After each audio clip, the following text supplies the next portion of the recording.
ဘဝတစ်ခုလုံးရိုးရိုးသားသားနေလာတဲ့ထေကျွန်းကတော့နေချင်းညချင်းဆိုးပေးဆိုတဲ့သူတွေပဲရှိတဲ့ထောင်ထဲရောက်သွားတော့သူ့အတွက်အကုန်လုံးကစိတ်ချောက်ချဖွယ်ဖြစ်နေပါတယ်ဒီနေ့မှာတော့သူ့စီကိုကင်ဆိုတဲ့ပြည်သူရှိနေတယောက်ရောက်လာပါတယ်သူဟာပက်ထေကျွန်းရဲ့အမှုဟာတစ်ခုခုထူးဆန်းနေတယ်လို့ဖြစ်နေတယ်ဆိုပြီးကူညီဖို့ရောက်လာခဲ့တာပြောပါတယ်အရာအလုံးဟာအကွက်ချက်စီစစ်ထားတယ်လို့ဖြစ်နေတာလို့ပြောတယ်ဘက်ကလည်းအခင်းဖြစ်တဲ့နေရာမှာကြက်ကြံနေတဲ့လက်ကောက်ဟာသူ့ရဲ့လက်ကောက်မဟုတ်ဘူးလို့ပြောတယ်သူကသူ့ရဲ့လက်ကောက်ကို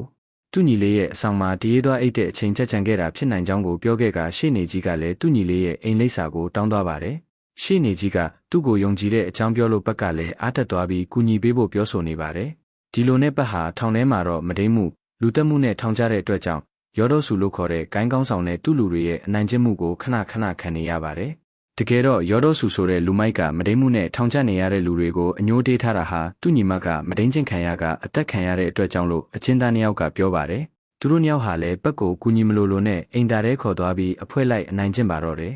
မကြခင်ရှိနေခင်ကပြန်ရောက်လာပြီးပက်ထေကျွန်းရဲ့ညီလေးပက်ထေချင်းကကိုကျိုးဆွဲချတည်ဆုံးသွားပြီးဖြစ်တဲ့အကြောင်းဘက်ကိုလာပြောလို့ဘက်ကလည်းဆွန့်အသွားခဲ့တယ်သူဟာမတရားဆွဆွဲခံရပြီးဘဝလဲဆုံးချစ်သူကောင်မလေးရဲ့ဆွန့်ပစ်ခြင်းကိုလည်းခံရကယခုမှတော့အချစ်ဆုံးညီလေးကိုပါဆုံးရှုံးသွားရပြီဖြစ်လို့ဖြေစရာမရငိုကြွေးနေရှာပါတယ်။ပတ်ဟာလောကကြီးမှာဆက်ပြီးမရှင်တန်ကျင်တော့လို့တက်တည်ဖို့အတွက်လုပ်ပါတော့တယ်။ဒါပေမဲ့ပတ်ရဲ့ညီလေးကလောကကြီးကိုအရှုံးမပေးဖို့အော်ပြောလို့ဘက်ကလည်းပြန်နိုးလာခဲ့တယ်။ပတ်ဟာထောင်ထဲမှာနေရင်ကိုတက်တည်ဖို့၃ချိန်တိုင်စူးစမ်းနေတာကိုနှုံရောင်းရှိလို့ခေါ်တဲ့ဦးလေးကြီးကတတိထားမိလာပါတယ်။တစ်ဖက်မှာလည်းသူ့သူငယ်ချင်းတွေကသူ့ကိုလာတွေ့ဖို့အချိန်စူးစမ်းနေပေမဲ့ဘက်ကမတွေ့ချင်ဘူးလို့ထောင်ဝန်ထမ်းကပြောနေလို့သူတို့လည်းစိတ်ဆိုးပြီးပြန်သွားရတယ်။ပတ်ဟာတနေ့မှာဗျားเจ้าရဲမှထိုင်နေတဲ့အချိန်ထောင်ထဲကဗျားเจ้าမှာအကူလုံးနေတဲ့နိုကကိမုံတစ်ခုယူလာပေးပါတယ်။နိုဟာလည်းသူ့လိုပဲတက်တည်ဖို့စူးစမ်းခဲ့သူတဦးဆိုတာကိုပက်ကတတိထားမိခဲ့တယ်။နိုကပတ်ကိုထောင်ထဲမှာအစတော့နေသားကြသေးမှမဟုတ်ကြောင်းအကုန်လုံးကဆိုးရွားနေမိဖြစ်ကြောင်းပြောပါတယ်။ဒါပေမဲ့ဆက်လက်ရှင်တန်ရမယ့်အကြောင်းလည်းပြောခဲ့တယ်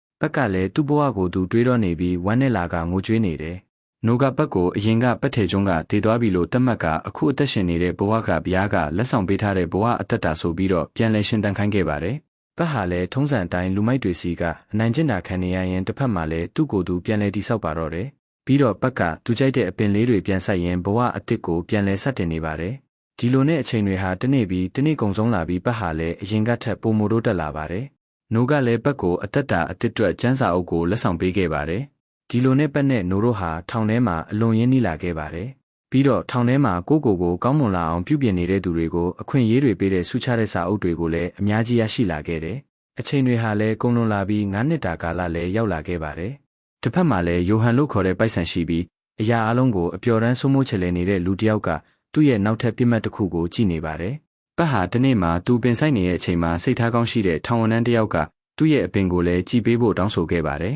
။ဘက်ကလည်းအပင်ဟာအာဟာရလိုအပ်နေတဲ့အတွက်သူကကြီးကျယ်လုပ်ပေးလိုက်မယ်လို့ပြောခဲ့တယ်။မကြခင်နိုကရောက်လာပြီးပတ်အတွက်ကိတ်ယူလာပေးကသူ့ရဲ့လက်ပတ်ကိုလည်းလက်ဆောင်အဖြစ်ပေးခဲ့လိုက်တယ်။ဘက်ကထူးဆန်းနေရဆိုပြီးပြောတော့နိုကလည်းသူကထောင်ထဲကထွက်တော့မဲ့အကြောင်းလျှက်စစ်ပစ္စည်းဆိုင်ဖွင့်ပြီးနေထိုင်မဲ့အကြောင်းကိုပြောကဝမ်းနဲ့ဝမ်းသာဖြစ်နေပါတယ်။ဒီလိုနဲ့ຫນွေရီယာတီရောက်လို့နိုကထောင်ထဲကထွက်လာတဲ့အချိန်ဘက်ကလိုက်ပို့ပေးနေပါတယ်။ဘက်ကလည်းဒီလိုဆိုးသွမ်းတဲ့ထောင်ထဲမှာသူ့ပေါ်ကောင်းပေးတဲ့အတွက်နိုကိုကျေးဇူးတင်ပြီးငိုယိုကဂါဝရပြုခဲ့ပါတယ်။ဒီနေ့မှာတော့ဘက်ကကျန်းစာထိုင်ဖက်နေတော့အစ်ရောက်လာတဲ့ကောင်လေးကိုသူများတွေအနိုင်ကျင့်နေတာကိုတွေ့နေရပါတယ်။မကြာမီအဲ့ဒီကောင်လေးဟာပတ်ရှိတဲ့ဗျားเจ้าရဲကိုရောက်လာကအပြစ်ဝင်ချတောင်းပန်တဲ့နေရာမှာဘက်ကိုသူလူမတက်ခဲ့တဲ့အကြောင်းအရာအလုံးဟာအကွက်ချက်စီစဉ်ခံရတဲ့အကြောင်းငိုယိုပြီးပြောပြနေပါတယ်။ပြီးတော့ဒီနေ့မှာကင်မဆိုတဲ့ရှေ့နေတယောက်ကအကူအညီပေးမယ်ဆိုပြီးရောက်လာတဲ့နောက်ပိုင်းသူ့မိဟာလည်းတက်တည်သွားကြောင်းသူ့မိဟာကိုတက်တည်တာဟာအဖြစ်မဟုတ်ဘူးဆိုတာကိုအမြဲဆုံးမတက်တဲ့အတွက်ဒါဟာတယောက်ယောက်ကကြိုးကင်နေတာဖြစ်ကြောင်းရှေ့နေကလည်းတဖွဲ့တည်းဖြစ်နိုင်ကြောင်းဆက်တိုက်ပြောဆိုနေပါတယ်။အရာအလုံးဟာဖုံးတလုံးကင်မိတာကအဆက်ပြုခဲ့တယ်လို့ကောင်လေးကဆိုပါတယ်။ပတ်ဟာလည်းသူ့ဖြစ်အပျက်တွေအားလုံးနဲ့စင်တူနေလို့အံ့ဩတုံလှုပ်သွားပါတယ်။အဲ့ဒါနဲ့ပတ်ဟာဒီအမှုကိုအဖြေရှာဖို့ညလုံးမအိပ်ဘဲနဲ့စူးစမ်းနေပါတော့တယ်။နောက်တနေ့မနက်ရောက်မှာတော့ပတ်နဲ့စကားပြောခဲ့တဲ့ကောင်လေးဟာကိုတက်တည်လိုက်လို့ပတ်ကအံ့ဩဝမ်းနည်းသွားရပါတယ်။ဒီလိုနဲ့ပတ်ကရှေ့နေကင်မန်ကိုအပြစ်မရှိကြောင်းတက်တည်ရှာတွေ့ပြီလို့ခေါ်လိုက်တယ်။ဝမ်ပန်းတတာနဲ့ရောက်လာတဲ့ရှေ့နေကိုတက်တည်သွားတဲ့ထောင်သားကောင်လေးအကြောင်းကိုမေးလို့ပတ်ကတတိထားမိသွားပြီးမန်တီကသူကမျက်နှာထားပြောင်းသွားပါတယ်။ပြီးတော့ပတ်ကသူ့ရဲ့ညီကလည်းအသက်ခံရတာဖြစ်မှန်းသိသွားလို့ရှေ့နေကင်မန်ကိုခုံအုပ်ပါတော့တယ်။ပြီးတော့သူတို့ကပတ်ကိုတမင်တက်လူတက်မှုမှာအကွက်ချပြီးဖမ်းလိုက်တာလို့ဆိုပါတယ်။ပြီးတော့ညီဖြစ်သူကိုလည်းသူကိုယ်တိုင်တက်လိုက်တယ်လို့ပြောတယ်။ပတ်ကလက်စားချေမယ်ပြောနေလို့ကင်မန်ကလည်းထောင်ထဲကနေမင်းပါမမလုံနိုင်ဘူးဆိုပြီးလောင်ပြောင်နေပါတော့တယ်။ကင်မန်ကထောင်ကနေပြန်ရှင်းပြဖို့လိုနေပြီးဖြစ်ကြောင်းဖုံးကနေတစုံတယောက်ကိုသတင်းပို့လိုက်တယ် ဒီလိုနဲ့ပတ်ကတော့ဘုရားကျောင်းရဲ့ကိုရောက်လာပြီးသူကရှေ့လျှောက်ဘုရားကျောင်းထဲမှာအကူဖြစ်မလုပ်တော့ဘူးဆိုပြီးဖာသာကိုပြောခဲ့ကနိုးပေးထားတဲ့ကျန်းစာအုပ်ကိုပြန်အပ်လိုက်တယ်။ပတ်ဟာလည်းဘုရားကျောင်းထိုင်ကုန်ထဲကတန်ချောင်းကိုသူ့လက်နဲ့ဆွဲဖြုတ်ကလက်စားချေဖို့စိတ်အားထက်သန်နေတာကိုပြတ်တိုင်ရင်အပိုင်းနဲ့လည်းပြီးဆုံးသွားပါတော့တယ်။အပိုင်း3မှာတော့ပတ်ထေကျွန်းတယောက်လက်စားချေဖို့အစီအစဉ်တွေကိုဘယ်လိုရေးဆွဲသွားမှာလဲဆိုတာကိုတော့စိတ်ဝင်စားဖွယ်ပြန်လည်မြင်တွေ့သွားရမှာပါ။